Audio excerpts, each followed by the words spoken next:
पुढची बातमी पाहूया। संतोष देशमुख हत्या प्रकरणावरून सरपंच परिषद आता आक्रमक झाली। सरपंच परिषदेचा आझाद मैदानावर आज एक दिवसीय धरणे आंदोलन आहे।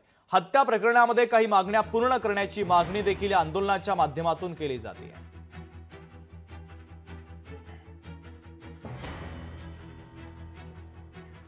सरपंच परिषदेच्या मागण्या पाहूयात। सरपंच देशमुख यांच्या सर्व मारेकऱ्यांना फाशीची शिक्षा द्या।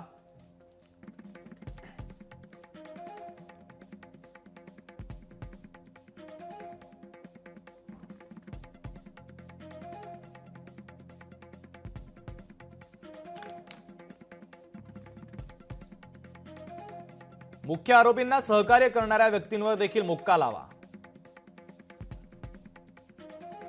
संतोष देशमुख यांच्या मुलीला सरकारी नोकरी द्या।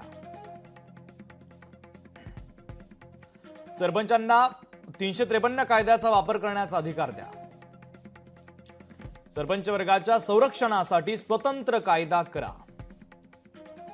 आणि या प्रकरणातील सर्व आरोपींची नार्को टेस्ट करा। या मागणीसाठी सरपंच परिषद आक्रमक झाली आहे।